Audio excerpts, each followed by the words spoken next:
வணக்கம் நண்பர்களே, முக்கிய செய்திகளை இந்த பதிவில் பார்க்க போகிறோம். முதல் செய்தி, இந்தியா இலங்கையில் world cup T20 world cup நடக்க போகுதுங்க. இப்போது பங்களாதேஷ் இருக்காங்களே, அவங்க இந்தியாவிலலாம் நாங்கள் விளையாட மாட்டோம், எங்களுடைய போட்டிகளை வேறு நாட்டுக்கு மாற்றுங்க, இல்லை ஸ்ரீலங்காலே மாற்றிக்கோங்க, நாங்கள் இந்தியாவுக்கு வர மாட்டோம், ஏன்னா எங்களுக்கு பாதுகாப்பு குறைபாடு இருக்குது இந்தியாவில் அப்படின்னு பங்களாதேஷ்காரங்க சீன் போட ஆரம்பிச்சிட்டாங்க. ஏன்னா IPL KKR டீம் இருக்குல்ல, முஸ்தபிசூர் ரஹ்மானை KKR எடுத்து வச்சுருந்தாங்க. BCCI KKR நிர்வாகத்துக்கிட்ட அணியிலிருந்து முஸ்தபிசூர் ரஹ்மானை தூக்குங்க, கடுமையான எதிர்ப்புகள் வருது, ஏன்னா பங்களாதேஷில் ஹிந்து மக்கள் மிகப்பெரிய தாக்குதலுக்கு உள்ளாக்குறாங்க அப்படின்னு சொல்லிட்டு நம்ம நியூஸில் பார்த்தோம். இதன் எதிரொலியாக பாஜக சிவசேனாலாம் போராட்டத்தில் குதிச்சாங்க. அது எப்படி முஸ்தபிசூர் ரஹ்மானை டீமில் வச்சுக்கலாம் அப்படின்னு சொல்லிட்டு போராடினாங்க.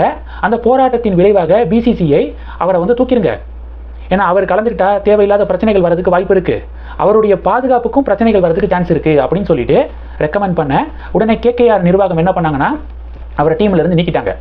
இதில் கடுப்பான பங்களாதேஷ் நாங்கள் இந்தியாவுக்கு வரமாட்டோம் அப்படின்னு கலாட்டா பண்ணிக்கிருக்காங்க.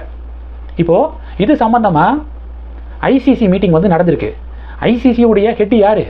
ஜெய்ஷா. மீட்டிங் நடந்திருக்கு. பாகிஸ்தான் போர்டு மெம்பர் என்ன பண்ணியிருக்காரு? பங்களாதேஷுக்கு சப்போர்ட் பண்ணியிருக்காரு. பாகிஸ்தான்கிட்ட சண்டை போட்டு தான் பங்களாதேஷ் அப்படிங்கிற ஒரு நாடே உருவானுச்சு. இப்போ இவனுங்க கை கோத்துக்கிட்டானுங்க. பாகிஸ்தானு பங்களாதேஷுக்கு சப்போர்ட் பண்ண மீதி இருந்த எல்லாருமே 13 மெம்பர்ஸு இந்தியாவுக்கு சப்போர்ட் பண்ணியிருக்காங்க. இல்லை, சேஞ்செல்லாம் பண்ண முடியாது, இந்தியாவில் தான் நடக்கும், கலந்துக்கிட்டா கலந்துக்கோங்க, இல்லைன்னா கிளம்பி போய்கிட்டே இருங்க அப்படின்னு மீதி இருக்கக்கூடிய 13 மெம்பர்ஸும் ஆணித்தரமாக சொல்லியிருக்காங்க. இதனால இப்போ ICC என்ன முடிவெடுத்திருக்காங்க? ஒரு நாள் டைம் கொடுத்துருக்காங்க. ஒன்று, இந்தியாவில் தான் நடக்கும், உங்கள் இஷ்டத்துக்கு வேறு நாட்டுக்கு கேமை மாற்ற முடியாது, நீங்கள் விளையாடக்கூடிய போட்டிகளை வேறு நாட்டுக்கு மாற்ற முடியாது, இந்தியாவில் விளையாடுங்க, இல்லை டோர்னமெண்ட்டை விட்டு வெளியேறுங்க, உங்களுக்கு பதிலாக ஸ்காட்லாந்தை உள்ளே நாங்கள் சேர்த்துக்கிறோம் அப்படின்னு ஒரு நாள் டைம் கொடுத்துருக்காங்க. இப்போ பங்களாதேஷ் நாங்கள் ஆலோசனை நடத்திட்டு சொல்கிறோம் அப்படின்னு சொல்லிட்டு முடிவெடுத்திருக்காங்க. என்ன முடிவெடுக்க போகிறாங்க அப்படிங்கிறத பொறுத்திருந்து பார்க்கலாம். ரெண்டாவது என்ன பார்க்க போகிறோம்? ராமதாஸ் அணியுடைய சட்டமன்ற உறுப்பினர் அருள் இருக்கார்ல, நம்ம யார் பாமக அப்படின்னு முடிவெடுக்கவே முடியலை. அன்புமணி பாமக எங்கள் பக்கம் தான் இருக்குது அப்படின்னு அன்புமணி சொல்கிறாரு. ராமதாஸ் பாமக என் பக்கம் தான் இருக்குது அப்படின்னு ராமதாஸ் சொல்கிறாரு. அதனால நம்ம பாமக அப்படின்னு குறிப்பிட வேண்டாம், அன்புமணி அணி ராமதாஸ் அணி அப்படின்னு நம்ம குறிப்பிடலாம்.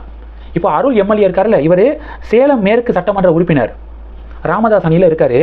அவர் இன்னைக்கு செய்தியாளர் சந்திப்பில் ஒரு விஷயம் பேசியிருக்காரு. இது TN பாலிடிக்ஸில் பெரிய அதிர்வலையை ஏற்படுத்தியிருக்கு. நேற்று ராமதாஸ் தலைமையில் கூட்டணி யார் பக்கத்து போகலாம் அப்படின்னு சொல்லிட்டு ஆலோசனை நடந்திருக்கு. அன்புமணி அவர்கள் NDAல சேர்ந்துட்டாரு. இப்போ ராமதாஸுடைய டிசிஷன் என்ன அப்படிங்கிற சஸ்பென்ஸ் நீடிக்குது. இது சம்பந்தமாக நேற்று ராமதாஸ் அவர்கள் ஆலோசனை நடத்தியிருக்காரு. இந்த ஆலோசனை கூட்டத்தில் அருள் அவர்கள் கலந்துக்கிட்டாரு. கலந்த பிறகு செய்தியாளர்களை சந்திச்சிருக்காரு. அதில் என்ன சொல்லியிருக்காருன்னா, திருமாவளவன் அவர்களை ராமதாஸ் பெறாத பிள்ளை திருமாவளவன் அவர்கள் அப்படிங்கிற வார்த்தையை பயன்படுத்தியிருக்காரு. எங்களுக்கும் திருமாவளவன் அவர்களுக்கும் VCKவுக்கும் எந்த சண்டையும் கிடையாது. இன்னும் சொல்லப்போனால் எங்களுடைய மூத்த அண்ணன் திருமாவளவன் அவர்கள், மூத்த அண்ணன் போன்றவர், ராமதாஸ் பெறாத பிள்ளை திருமாவளவன் அவர்கள் அப்படின்னு சொல்லிட்டு அருள் அவர்கள் ஆலோசனை கூட்டத்துக்கு பிறகு பேசியிருக்காரு. இதிலிருந்து திமுக கூட்டணி பக்கத்து ராமதாஸ் போக போகிறாரோ அப்படின்னு ரொம்ப நாளாக நமக்கு ஒரு டவுட் இருந்துச்சு. அந்த டவுட்டு மேலும் வலிமையாகிறது அப்படிங்கிற அப்டேட்டை பார்க்குறோம். ஒருவேளை திமுக கூட்டணிக்கு ராமதாஸ் போனார்னா, திருமாவளவன் இருக்கக்கூடிய திமுக கூட்டணிக்கு ராமதாஸ் போனார்னா, ராமதாஸ் பின்னாடி இருக்கக்கூடிய மீதி இருக்கக்கூடிய பாமகவினர்லாம் அன்புமணி பக்கத்து வந்துடுவாங்க அப்படின்னும் சிலர் கருத்து தெரிவிக்கிறாங்க. பொறுத்திருந்து பார்க்கலாம். அடுத்து, அண்ணாமலை டெல்லி போயிருந்தார்ல, பாஜக தேசிய தலைவர் நிதின் நபீன் அவர்களை சந்திச்சிருக்காரு. நிதின் நபீன் அவர்கள் அண்ணாமலைக்கு வழங்கக்கூடிய புதிய பொறுப்புகள் குறித்து ஆலோசனை நடத்தியிருக்காரு. பாஜகவுடைய தேசிய பொதுச் செயலாளர், நேஷனல் ஜெனரல் செக்ரட்டரி போஸ்ட்டு அண்ணாமலைக்கு வழங்கப்பட இருக்கு அப்படின்னு கடந்த ஒரு மாத காலமாக செய்திகள் நியூஸ் இருக்கு. இப்போ புதுசாக என்ன அப்டேட்டு அப்படின்னா, பாஜகவுடைய இளைஞர் அணியுடைய தேசிய தலைவராக இப்போ தேஜஸ்வி சூர்யா இருக்கார். கர்நாடகாவில் MP இருக்கார்ல, அண்ணாமலையுடைய ஃப்ரெண்டு தான் தேஜஸ்வி சூர்யா இருக்கார். அந்த இளைஞர் அணியுடைய தேசிய தலைவர் அப்படிங்கிற போஸ்டிங்கை அண்ணாமலைகிட்ட கொடுக்கலாமா அப்படிங்கிற ஆலோசனையும் நடந்திருக்கு. அண்ணாமலை தான் டிசிஷன் எடுக்கணும். பாஜக மேலிடம் எது உங்களுக்கு ஓகேயோ சொல்லுங்க அப்படிங்கிறதுல தெளிவாக இருக்காங்க. அண்ணாமலை 2026 தேர்தல் முடிவு வரைக்கும் வெயிட் பண்ணலாம். ஏன்னா அண்ணாமலையுடைய ஃபோக்கஸ் TN பாலிடிக்ஸ், தமிழக அரசியலில் திராவிட கட்சிகளை வீழ்த்தணும் அப்படிங்கிறது தான் அண்ணாமலையுடைய இலக்கு. அதனால் தேர்தல் முடிவுக்கு பிறகு தமிழக பாஜகவுடைய மாநில தலைவராக மீண்டும் வருவதற்கு அண்ணாமலை விரும்புகிறாரு. சரி, தேர்தல் முடிவுக்கு அப்புறம் அதை பார்த்துக்கலாம்.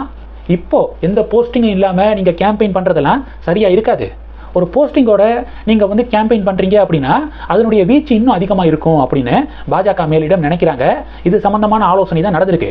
பாஜகவுடைய இளைஞர் அணியுடைய தேசிய தலைவரெல்லாம் வந்துட்டாருன்னா திமுக காங்கிரஸ் கூட்டணி அவுட்டு. ஏன்னா திமுக சும்மா இருக்க மாட்டாங்க. தேவையில்லாமல் சனாதன தர்மத்துக்கு எதிராகவும் ஹிந்தி மொழிக்கு எதிராகவும் ஏதாவது பேசிக்கிட்டே இருப்பாங்க. அண்ணாமலை பிஜேபியுடைய தேசிய தலைவராக இருந்த இளைஞர் அணியுடைய தலைவராக இருந்தால் என்ன பண்ணுவார்? திமுகவினர் பேசினதை அப்படியே வெளிச்சம் போட்டு நாடு முழுவதும் காட்டிடுவார்.